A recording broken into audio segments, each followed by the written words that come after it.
THIRIKARI ikoretwo ikihurira kambeini thukuru cia kothi cia moko kana TVET ica ikuhi namba ya thukuru ici hamwe na wiyandikithia wa arutwo ikioneka kuongerereka itanyari gutigirira kuri na thukuru umwe ari wadi 243 constituencies out of 290 ndeire na macukuru ma TVET marathi na mbere na guthomwo. O hindi yo mwaka ucio tukwaria uhoro waguo twari na enrollment kana arutwo arĩa mathomaga thĩinĩ wa TVET mari ta arutwo 80,000. Thaa ici tũraria nĩ tũrathi gũkinyia arutwo 500,000 arĩa me thĩinĩ wa macukuru ma TVET ma thirikari. Akiaria hindi ya igongona rĩa kuhumba thũmbĩ arutwo a thukuru wa maũndũ makonainie na uthaka wa ufanisi, James Kanyi ũrĩa nĩ abitha kuma rũhonge-inĩ rwa TVET atarĩirie atĩ gũcenjia kwa mũtaratara wa mathomo thukuru-inĩ ici nĩ gũteithĩrĩirie mũno kũgacĩrithia maumĩrĩra ma kĩwĩra kũrĩ magana ma arutwo arĩa marathomera kothi ici ngũrani. Tũtirathomithia o maũndũ maya conventional kana kuga atĩ nĩ physical. Nĩ tũrathi na mbere na kũrehe ũtaaramu ũngĩ mwerũ wa gũthomithia.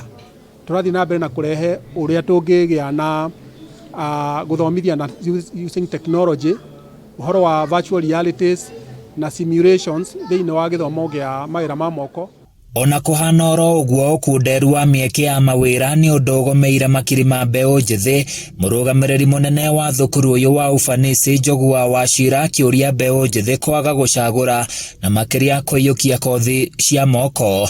Gũthomera kothi cia moko nĩ kũruta mũrutwo njegeke-inĩ ya mũciari tondũ arambia kwĩrũgamĩrĩra orĩo. Ona our motto yugaga molding you to be independent. Ona gũtuĩka thirikari ĩkoretwo ĩgĩcarĩria Kenya mawĩra ma kothi ta mĩako, ũtereba na mĩkawa mabũrũri-inĩ ma rũraya, arutwo aingĩ a kothi cia ũthaka marigagĩrĩria o gũkũ bũrũri-inĩ na kwa ihinda rĩrĩ namba ĩno no nini. Ihinda rĩrĩ andũ arĩa mathomeire mawĩra ma ũthaka kana beauty tutionete andũ marabenda na kuja.